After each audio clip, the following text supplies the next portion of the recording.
palavra de Deus para a sua vida. Quando dizem amém? Amém. O capítulo de número 15, escrito por Lucas, é informalmente conhecido como o capítulo das perdas.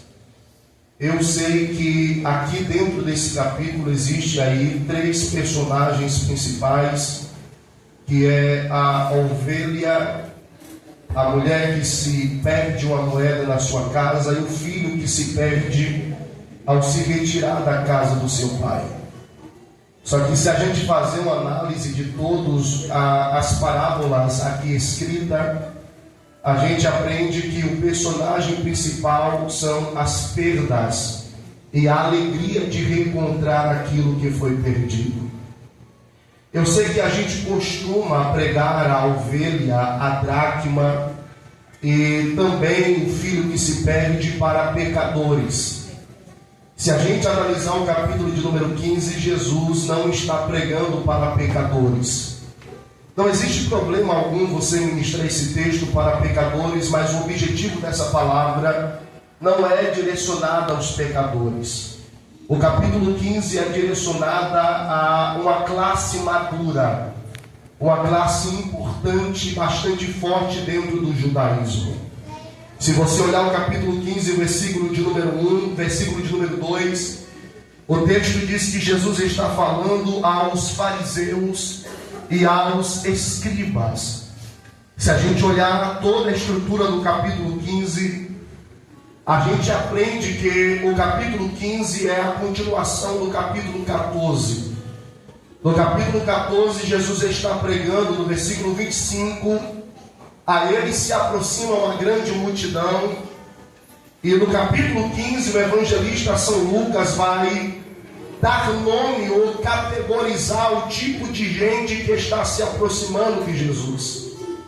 O capítulo 15, Lucas, como ele é detalhista, como ele é pesquisador, ele faz questão de dar nomes e categoria daqueles que estavam na multidão ouvindo Jesus.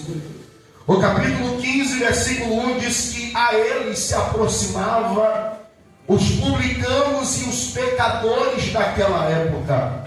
Os fariseus e os escribas, vendo aquilo, eles murmuravam dentro do seu coração. Então o capítulo 15 não é direcionado a pecador, não é direcionado para alguém que está fora da igreja. O capítulo 15 é direcionado para crente, para quem é maduro, para quem tem estrutura. O capítulo 15 é uma resposta de Jesus direcionada a essa classe que é chamada de fariseu. Quando a Bíblia fala de fariseu na Bíblia, a Bíblia sempre deixa claro que todas as vezes que Jesus pregou acerca de hipocrisia, Jesus não pregou para outro público, senão para os fariseus daquela época. Todas as vezes que Jesus falou de hipocrisia, Jesus sempre falava direcionado aos fariseus, aos escribas e aos saduceus da época. Se a gente olhar o evangelho escrito por Mateus, no capítulo de número 23, versículo de número 13, os fariseus eram tão hipócritas que eles não entravam no reino de Deus e não deixavam ninguém entrar. Os fariseus eram tão hipócritas que no capítulo 23, verso 15, e essa palavra dói na minha alma, porque Jesus diz assim: vocês fazem prosélitos para tornarem ele pior do que são. O que Jesus está dizendo é que os fariseus são tão hipócritas que eles até ganham almas, que eles até ganham vidas. Só que essas vidas que são chamados de prosélitos, aqueles que se convertem, em vez de melhorar, piora. E parece que a gente está vendo nos nossos dias de alguém que veio para o Evangelho, e em vez de melhorar, piora. Não sei se você conhece alguém assim, que lá no mundo era gente boa, abraçava todo mundo, beijava todo mundo. Quando aceitou a Jesus, ficou insuportável. Como se o Evangelho piorasse a pessoa.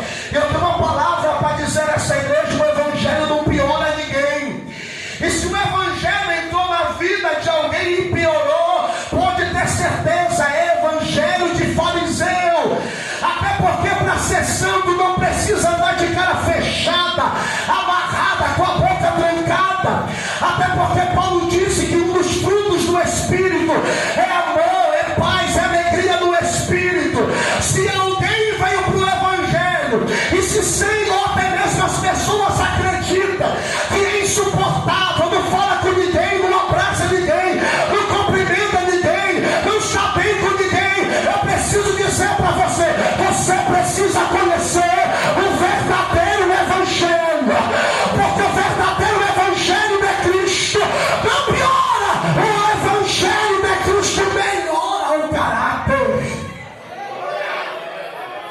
Eles até ganham almas, só que em vez de melhorarem, eles pioram. Mateus 23, 24, Jesus diz: vocês são tão hipócritas que vocês engolem um camelo e se engasga com mosquito.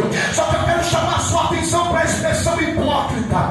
A expressão hipócrita no original grego é hipócrites, ou um ator que usa máscara, alguém que demonstra ser aquilo que não é.